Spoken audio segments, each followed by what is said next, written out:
So, folks, I have some news for you today, which is that, well, it finally happened.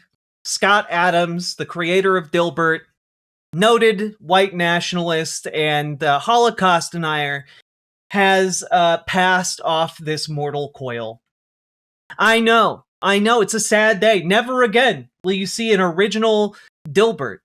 Never again will you see an original Dogbert or Catbert. Never again will you possibly see the resurgence of the Dilburrito under its original creator. And as we all know, the Dilburrito was an excellent creation that gave you all of your vitamins and minerals that you needed to live. That tasted like ass. My blessings to y'all.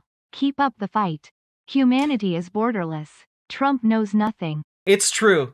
Trump doesn't know the gift of the Dilburrito.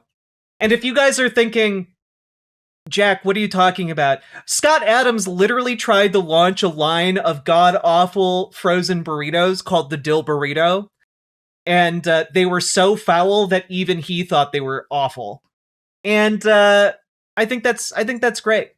I do want to say, fortunately, you will all be able to still see an original creation of mine called the Dill Dog. Now, you might be confused about what the Dill Dog is, and basically, Scott Adams, when he originally conceived of Dilbert's dog, Dogbert, thought it might be a good idea to call him Dill Dog.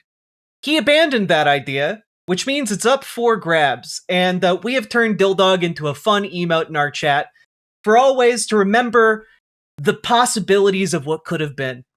I do want to say, let's all take a moment to really hammer home what matters here, okay?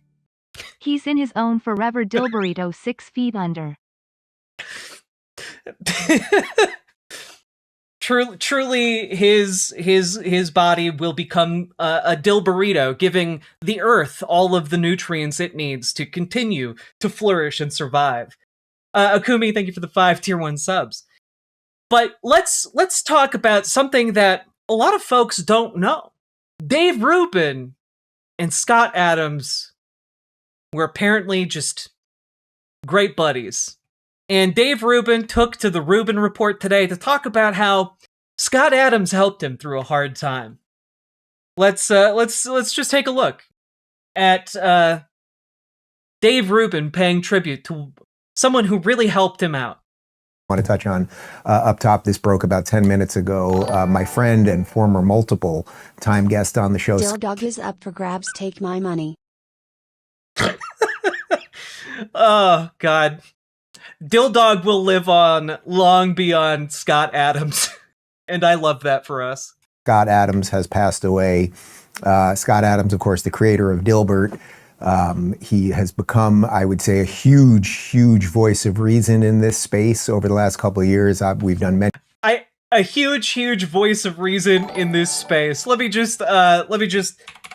He needs the Pringles founder treatment, and he must be mummified with unfunny comics and buried in a giant Dilburrito. You know, just throwing this up there. If you Google Scott Adams Holocaust, Politico in his obituary includes this. He attracted attention for controversial comments, saying in 2011 that women are treated differently by society for the same reason children are, for the same reason as children and the mentally disabled. It's just easier this way for everyone. Just real quick. He was a voice of reason, everyone, who believed women should be treated as if they were mentally children or like damaged, defective in his idea. You know, obviously, I don't believe that about folks with mental illnesses as somebody with one. But like, Scott Adams was a hateful piece of shit. And then Politico goes on. In a blog post from 2006, he questioned the death toll of the Holocaust.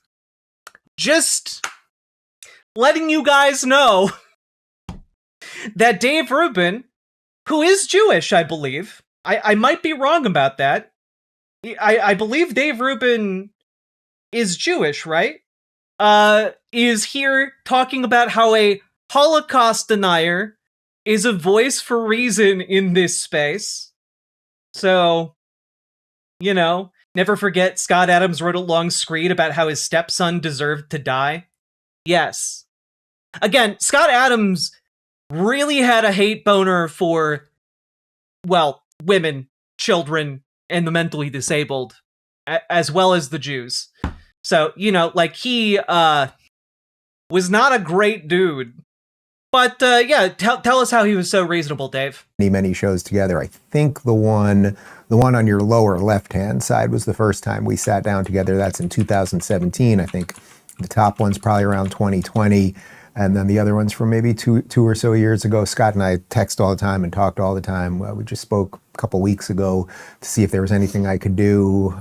You know, he lived an incredible life, this guy, and really, he was a master at framing. You know, I'm always talking about the narrative here and the signal, and he was really a master of framing stories and how do you think about things differently and how do you influence people and how do you make arguments. And I really, really enjoyed becoming friends with him and talking about all sorts of things on the show with him. And I do want to mention one thing, which I don't know that I've ever even said publicly, but when we started Locals years ago, I do want to say, for those asking, like, what did he say about his stepson?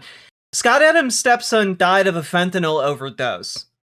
And I believe he died, like, 2016, 2017, 2018, somewhere in there. Like, he then went on several years later to write about how the problem of fentanyl overdoses is the same problem as mass shootings, and to say that families that have a dangerous young man in them have two options, which is either watch people die or kill your own son. That's what he wrote about his stepson. He literally advocated for killing your child. Yeah, no, like, I'm not kidding on that one.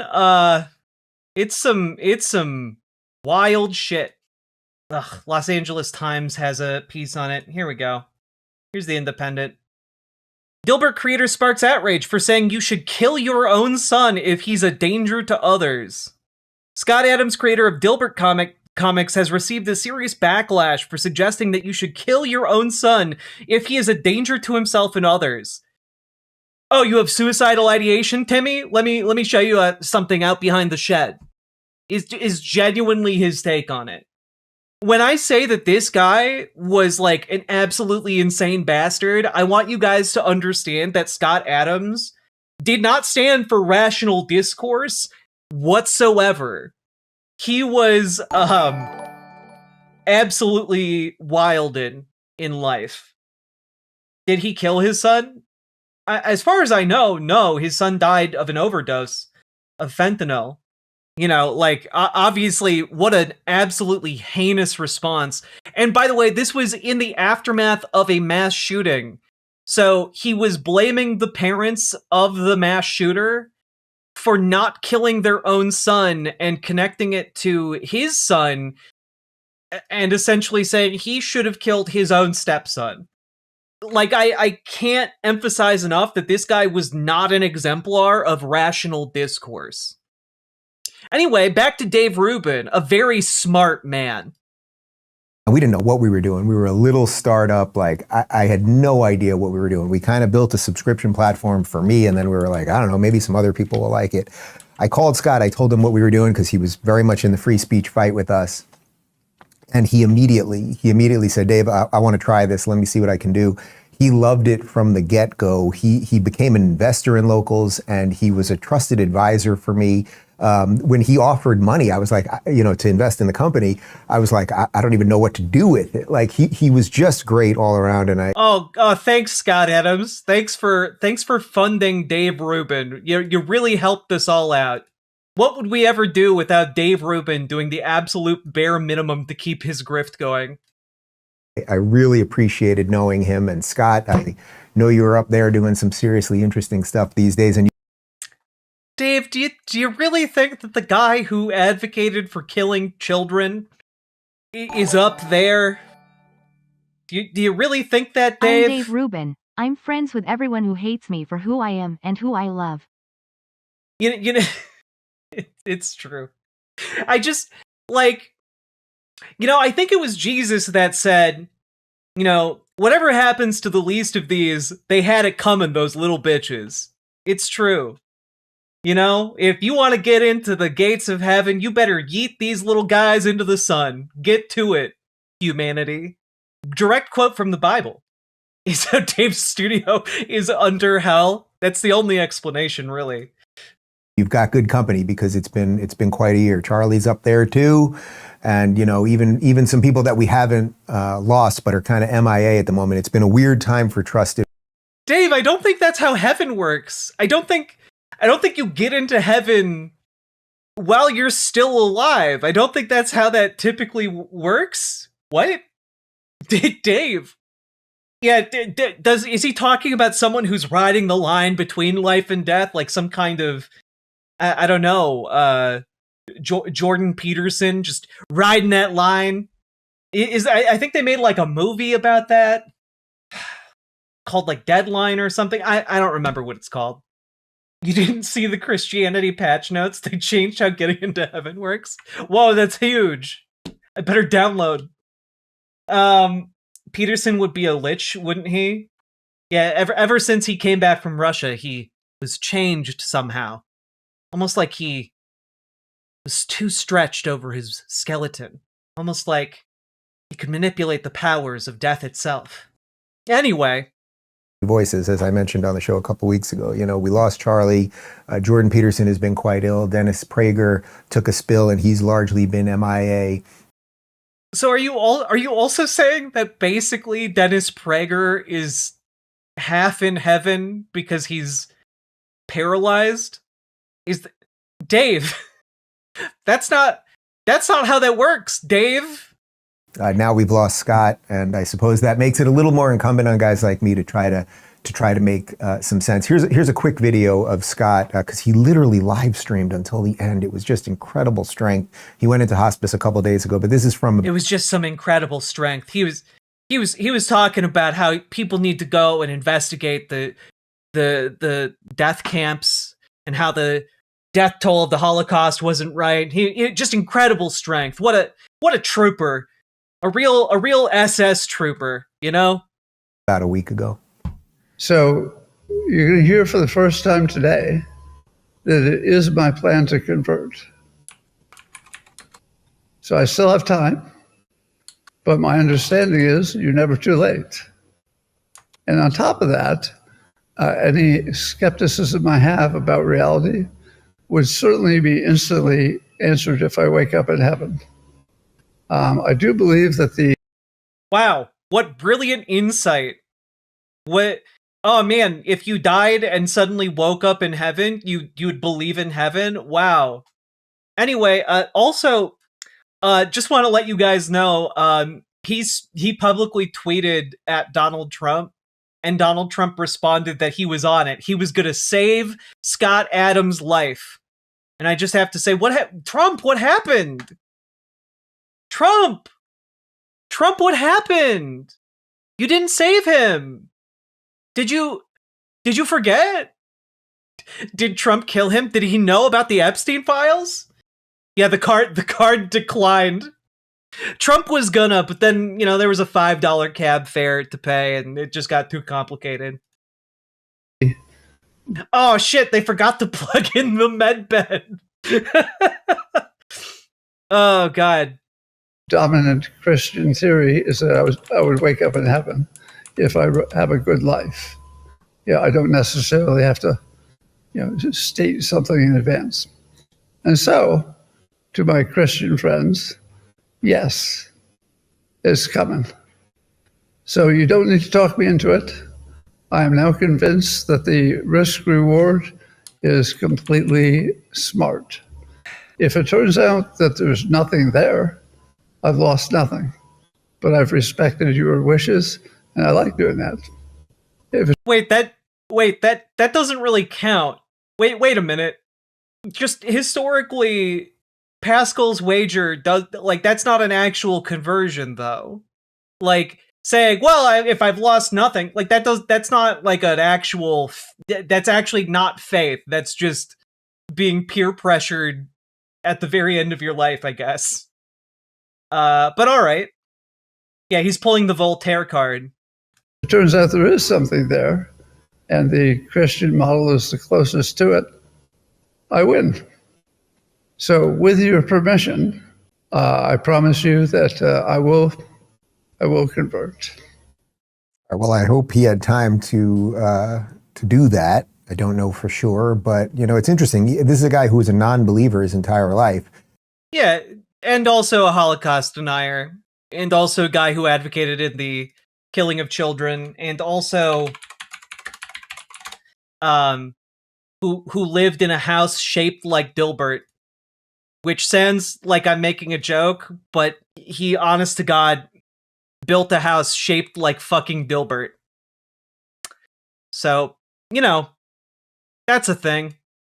And there he is, knowing the end is near, and talking about risk reward as it relates to that. And maybe we could all do a little more of that these days. It's like there's a logical part of our mind, and then there's the spiritual part of our heart, and trying to figure out where those two. God, has Dave converted to Catholicism yet? Hey, like, all of the bits and pieces are here. Like, is Dave going to convert to Catholicism as part of his grift? I'm guessing potentially before the year is out. This is, I guess, one of my other year predictions.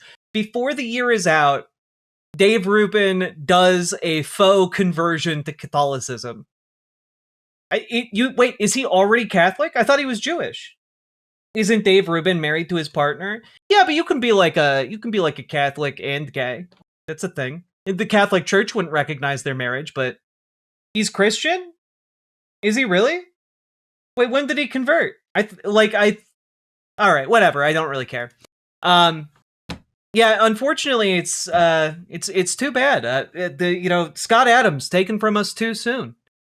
To reiterate what Salmon Moose said, I guess they didn't plug in the med beds.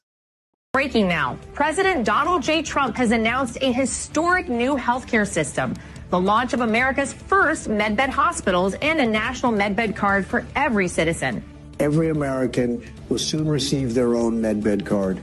With it, you'll have guaranteed access to our new hospitals led by the top doctors in the nation, equipped with the most advanced technology in the world. These facilities are safe, modern, and designed to restore every citizen to full health and strength. This is the beginning of a new era in American healthcare.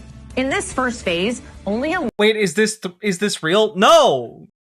God, what is real is that Donald Trump shared this video unironically on his Truth Social. The content of the video is absolute horseshit insanity. Limited number of MedBed cards will be released. Registration details will be announced very soon. Breaking. Like, Trump, honest to God, shared this, again, because he has a soup brain. And yes, it is AI generated. Do all dildogs go to heaven? Now that's finally someone in chat is asking the real question. And the answer is eventually. You see, each subsequent dildog gets taller and taller.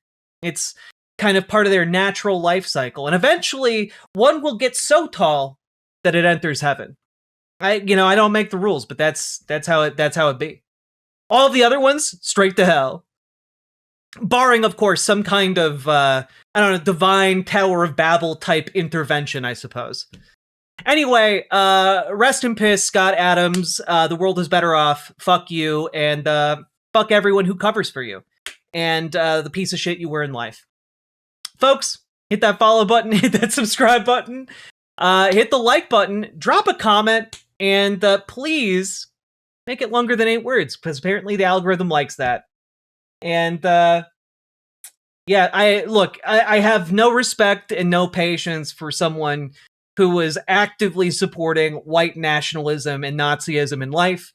And I'm not going to pretend to be sad. I'm not going to pay respects, and neither should you. And let's keep on going, folks. Organize with your local Dems, organize with your local DSA. If you need help, join the Discord. Reach out to GamerG for DSA, reach out to Dragonfly for help with Dems. And last but certainly not least, check out ImogeneOlivia.com. Gender euphoric lingerie designed from the ground up for trans femmes. Also tested with cis men, cis women, non-binary folks. Check it out. Link down in the description.